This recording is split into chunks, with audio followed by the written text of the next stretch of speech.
se empezó a estudiar qué tipo de posiciones había que tomar para protestar, de qué manera había que tener la expresión en las fotos, etc., ¿no?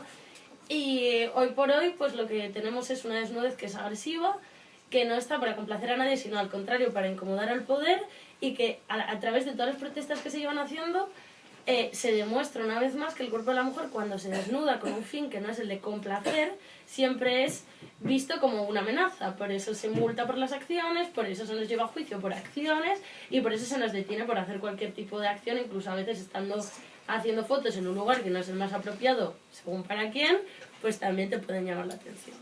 Entonces, digamos que el método de protestar de Femen pone de manifiesto dos cosas.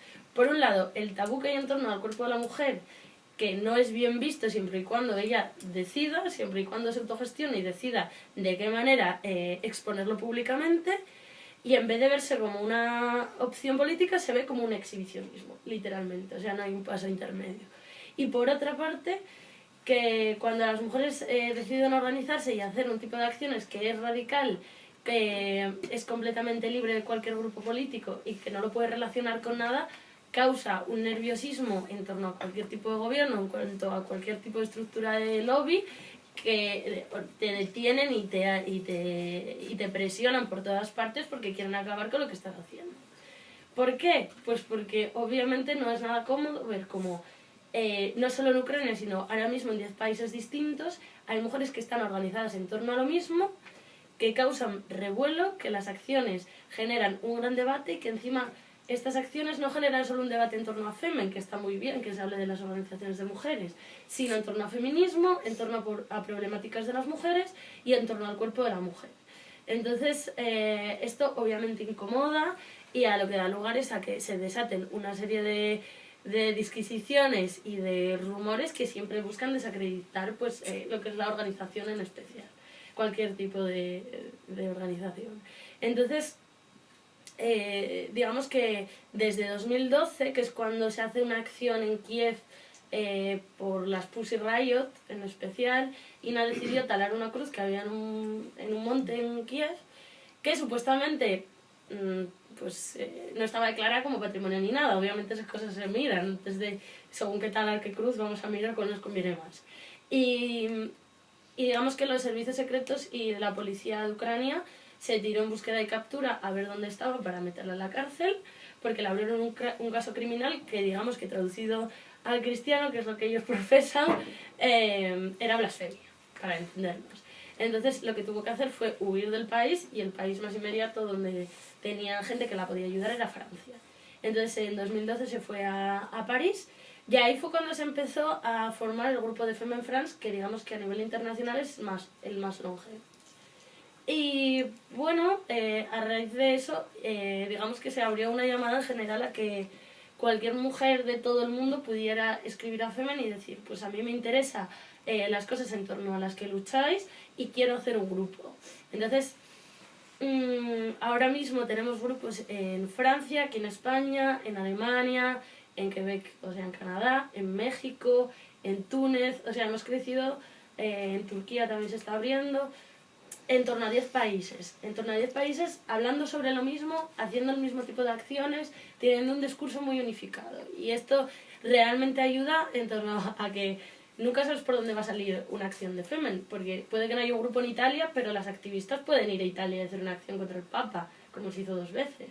Entonces, esto crea un clima de inquietud entre los, ya te digo, los lobbies de poder, porque es como las Femen pueden salir por cualquier parte. Y esto es, desde nuestro punto de vista, muy positivo, porque es lo que queremos hacer sentir incómodo al poder que hay, hacer sentir incómodo a las estructuras del poder patriarcal que hay difundidas por absolutamente todos los países del mundo, y nos permite actuar como un muro, porque desde nuestro punto de vista una de las grandes problemáticas es que está muy bien que haya muchos tipos de feminismo, está muy bien que siempre se desarrollen nuevas teorías en torno a la mujer y al feminismo, pero a la hora de actuar hace falta unión. Y esto es en torno a uno de los principios básicos que se fundamenta Femen. Que una vez entras por la puerta de Femen, tienes que dejar a un lado de qué familia provienes, cuánto dinero tienes, todo.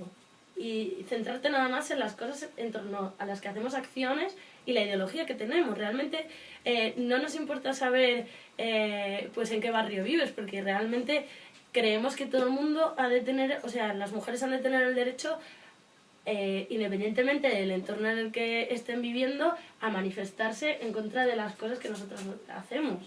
Y en este aspecto han sido múltiples los debates, y sigue habiendo, en torno al fondo ideológico que puede tener el movimiento. Porque muchas veces se dice, bueno, es que pecan de ser muy simplistas, pecan de ser muy básicas, no tienen fondo ideológico, y luego ves esto y dices, bueno, igual algo hay. Entonces, sí que es cierto que los preceptos en torno a los que se fundamenta la base ideológica del movimiento son básicos, y por eso muchas veces no nos cabe en la cabeza cuando hablamos como no todo el mundo puede compartirlo,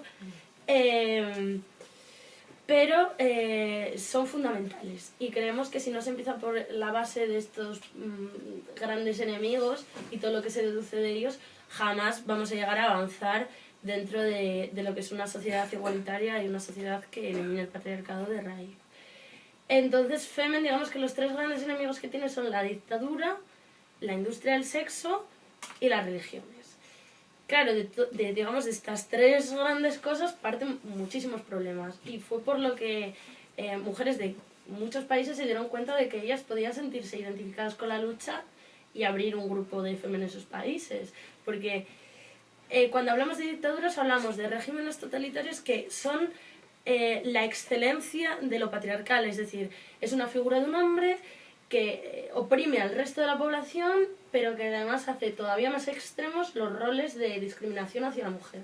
Por lo tanto, lo que crea es una sociedad donde la mujer siempre es la gran afectada. Si dentro de las democracias la mujer siempre es la ciudadana de segunda, y esto no es una hace muchas décadas ya, pues con las dictaduras pasa al nivel más exacerbado.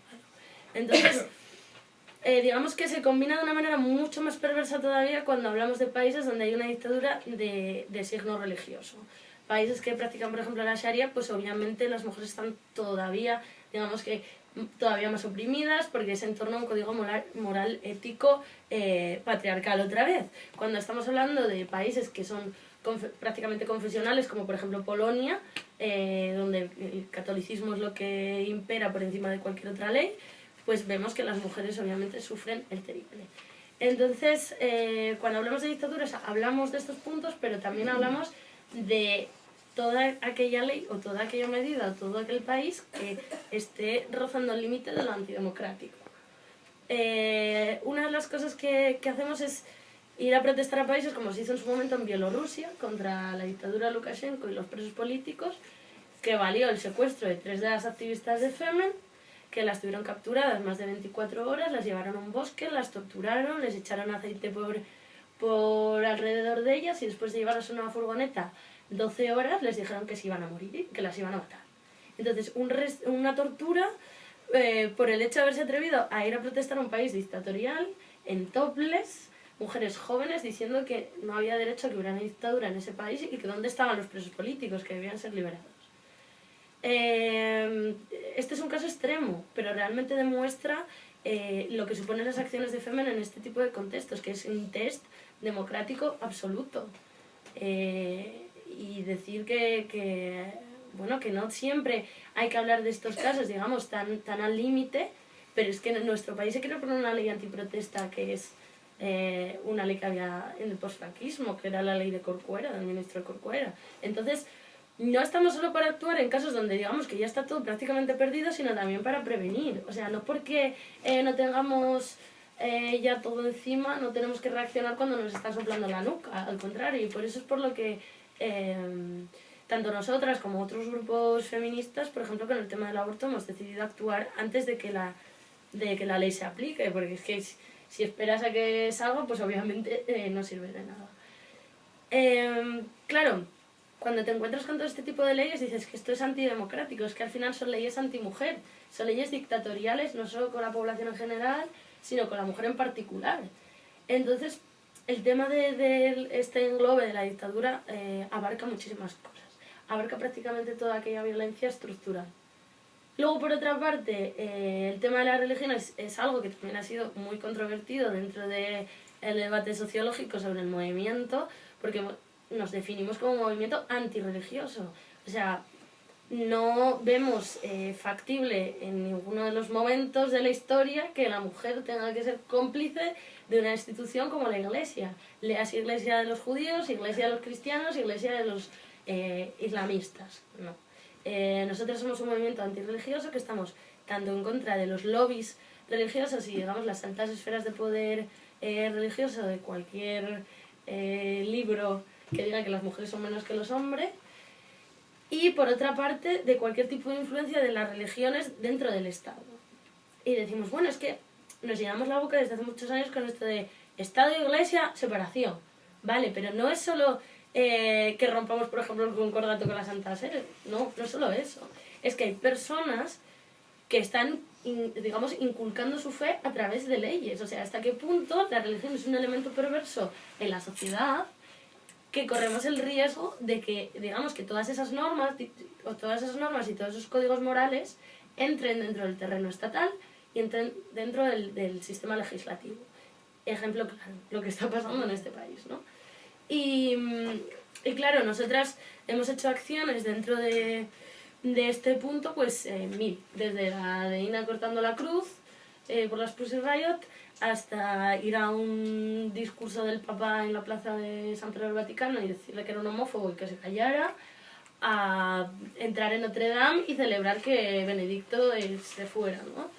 Y eso está valiendo un gran proceso judicial en Francia, que supone que es un país totalmente aconfesional y ateo. Entonces, al final, digamos que todas las acciones ponen de manifiesto las carencias que hay dentro de una sociedad y la hipocresía que muchas veces hay dentro de la sociedad, porque realmente no es cierto que si un país es totalmente laico, bueno, pues te juzguen en unos tribunales franceses como si esto fuera una caza de brujas, que al final es lo que está pasando, ¿no? Que Notre Dame está yendo contra las feministas, contra Femen.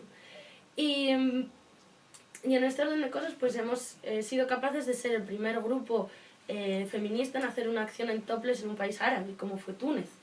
Y no salimos de rositas tampoco precisamente, sino que hubo 3 activistas que estuvieron 1 mes y medio en una cárcel en Túnez, donde en todo ese tiempo solo se pudieron duchar una vez, donde pasaban total tipo de necesidades, exactamente igual que el resto de mujeres que había ahí. Entonces, digamos que hemos sido capaces de testear todas las discriminaciones y toda la opresión que gira en torno a las mujeres dentro de cualquier tipo de iglesia y dentro de cualquier tipo de religión. Y esto es seguro una de las cosas que se va a mantener en el movimiento, el carácter antirreligioso en cuanto a la intervención de las creencias en el terreno político, que debe ser completamente libre de confesión. Y siempre decimos, nosotros no tenemos ningún problema con que la gente rece en su casa, pero que luego eso no se lo lleve al Congreso, que eso luego no se lo lleve al Parlamento, ¿no? Y por otra parte, el tema de la industria sexual también ha traído consigo mucho debate, porque Femen, como os comentaba en sus inicios, protestó radicalmente contra el turismo sexual en su país, porque sí que es cierto que en Ucrania muchas veces tienes 2 opciones, o ser ama de casa y casarte, que muchas... Sasha, por ejemplo, contaba que ella iba a la universidad y su madre decía, está muy bien, porque así mientras estudias seguro que encuentras un marido que, a poder ser con suerte, sea extranjero y te saque del país y te mantenga. Entonces, incluso cuando te mandan a la universidad es con el fin de que tú encuentres un buen partido, no con el fin de que tú seas una alumna brillante, ni muchísimo menos. Entonces, digamos que esto es una cuestión que lleva en Femen desde el comienzo y que poco a poco, pues, se ha extendido en una lucha tanto contra la prostitución, como contra la pornografía, como contra cualquier tipo de cuestión que tenga que ver con el comercio de la imagen de la mujer y de su sexualidad.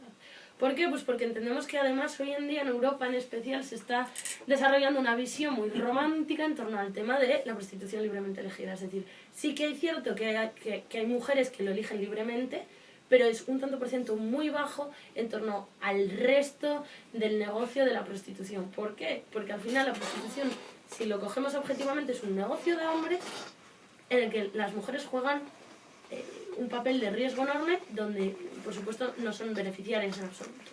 Entonces, Es al final un capitalismo perverso que lo que enseña es que cualquier cosa se puede comprar y vender y que te vas a cualquier tipo de ciudad y lo mismo que hay una calle para comprar telas o comprar carne, pues tienes una calle también para comprar mujeres. Ejemplo, Montera. Y esto pasa absolutamente en cualquier país. Entonces, es muy importante que dentro de este tema de Femen se vea la lucha contra esto, contra no solo el tráfico, ¿no? Que esto es obviamente, creo que todo el mundo puede, con dos dedos de frente, está en contra de esto, sino en contra del poco empoderamiento que supone la prostitución capitalista y globalizada en general, que es un desempoderamiento absoluto, donde tú al final estás por debajo de lo que te manda un señor que tiene un club donde, bueno, tú tienes que hacer lo que te mande, ¿no? Entonces, obviamente tú lo puedes elegir porque eso existe, pero la razón última de que eso existe es que hay gente que lo compra. Y volvemos otra vez al tema del capitalismo perverso, ¿no? Mientras haya gente que siga comprando, va a seguir habiendo mujeres que sigan vendiendo, va a seguir habiendo niñas que vendan, porque les dicen, yo quiero que venga una chica de tantos años, de tal altura y tal. Yo te la busco en la calle y te la traigo. Y esto funciona así. Y funciona así en absolutamente cualquier país. Que se vea más o que se vea menos es otra cosa. Que se quieran hacer leyes que muchas veces, como está planteando una botella, beben del derechismo y de la absoluta costra conservadora de decir, no queremos prostitutas cerca de los parques, bueno, porque los niños lo ven y es pecaminoso. No, háblales de por qué están ahí esas señoras, porque igual es porque tú no les das trabajo y pasan de 35 años. Es que hay que hablar de las cosas por su nombre. Y desde luego entendemos que la prostitución bebe también mucho de toda esta feminización de la pobreza que se viene dando en torno a la sociedad, que es eso, la mujer cuando cumple 35 años, no luce como tiene que lucir, no está en su sitio como debe de estar, pues ya hay ciertos trabajos en los que no puede estar, ¿no? Y si nos lo pusieran fácil para estudiar y nos lo pusieran fácil para congeniar lo que es la estructura familiar o la estructura social a la que se enfrenta la mujer todos los días, con lo que supone económicamente estudiar y lo que supone a nivel de tiempo formarte como una profesional, todo iría mucho mejor, pero es que las cosas no son así. Y con el tema de la pornografía, pues también siempre surgen ampollas, pero es que para Femen la pornografía al final es un instrumento más de doctrina. Adoctrinar primero en una sexualidad que la mayoría de las veces, el 99,9% no es real, donde se vende por regla general una mujer pasiva que se deja hacer todo lo que sea y le parezca bien al tío, aquí tú no tienes ni voz ni voto, y es un tipo de mujer sumisa que no es cásate, pero es déjate y sé sumisa. O sea, al final esto lo que hace es crear unos patrones de comportamiento que revelan cosas que es que no son reales y que obviamente pues bueno, no desemboca en nada poderoso o nada que lleve al empoderamiento para las mujeres. Y luego aparte, por no hablar ya de todo el tipo de comportamiento violento que se extiende a través de la pornografía y de todo el negocio, otra vez, sumamente capitalista que hay en torno a la pornografía, que es vender, vender, vender, vender, mientras tienes en una casa, en cada habitación a una chica con una webcam y está ahí absolutamente 24 horas al día y de ahí no puede salir porque eso son cárceles completamente. Entonces, esta visión romántica de la liberación y todo es maravilloso porque quien quiera ver porno que lo vea y quien no, pues no. Esto funciona exactamente igual, o sea, este doble rasero, pues obviamente no se puede transigir con él. Y digamos que en torno a todas estas cosas siempre parten las acciones. Nosotras, en cada país en el que hay un grupo, pues vamos ojeando cómo se desarrollan los acontecimientos y cuando hay algo que crepita y hay algo que chirría dentro de lo que nosotras entendemos que tiene que ser la estabilidad de la democracia y el respeto hacia la mujer, pues vemos la manera de actuar contra eso. Claro, a la hora de organizar una acción puede llevarte desde un día hasta un mes o una semana, eso varía. Es mucho trabajo al final, o sea, puede ser trabajo que esté más repartido, trabajo que esté más condensado. Y realmente de algo que hemos sido conscientes a lo largo de todo este tiempo es de que el topless por un lado trae los medios por el tema del morbo, no hay que olvidar que al final la sociedad está educada en lo que está educada y es el machismo y dicen tías en pelota, pues vamos para allá.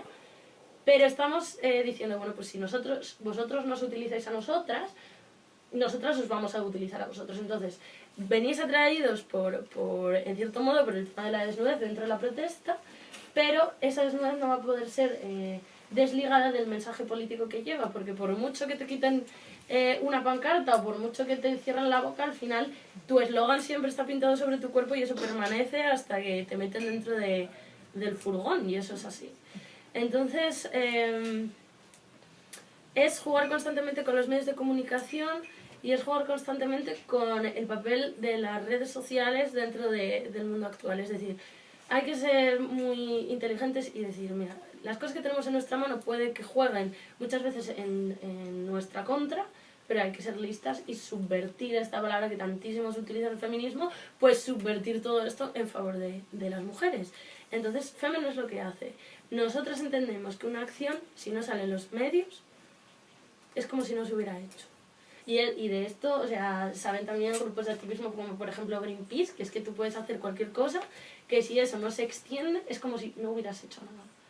Y es por esto que las acciones además intentamos que sean lo más radicales posibles en el aspecto de que, uno, el eslogan sea corto, conciso y muy directo, es decir, que todo el mundo sepa de lo que estás hablando.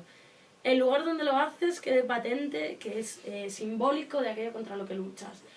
Y si es una persona, pues que también sea un símbolo de aquello contra lo que tú estás yendo. O sea, no puede ser cualquiera. Si estamos hablando de la ley antiprotesta, pues o vas a por el ministro del Interior o vas a por alguien que tenga que ver con él o que apoye lo que él dice. Y exactamente igual con el aborto. Entonces, es esto, a la hora de hacer una acción, cuando tú ves la foto tiene que quedar muy claro contra quién protestas, por qué y con qué planteamiento, ¿no? Y esto sí que es muy inteligente desde el punto de vista en que hoy por hoy, antes de leer, tú miras la foto. No te pones quizás a leer todo el reportaje que hay, pero tú ves la foto y sabes que es Femen, que está en el Congreso y que está por lo del aborto. Vale, muy bien. ¿Y esto qué te parece? Pues a mí me parece fatal, esto me parece una mierda, tal cual. Pues te dice, pues es lo que había que hacer, tal. Yo es que comparto el fondo, pero no la forma. Obligas a la gente a posicionarse, obligas a la sociedad a debatir sobre cuestiones de feminismo y cuestiones de la mujer y en general de organización.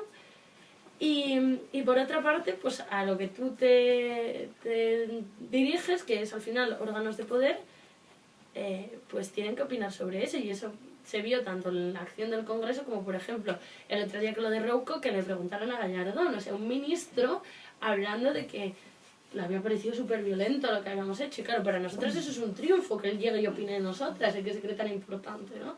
Entonces, ¿hasta qué punto se puede hacer daño, o digamos, se puede hurgar en la herida de la gente y de los hombres que se empeñan constantemente en ir contra las mujeres? Y hasta qué punto puedes hacerles sentir incómodos y puedes hacerles sentirles nerviosos.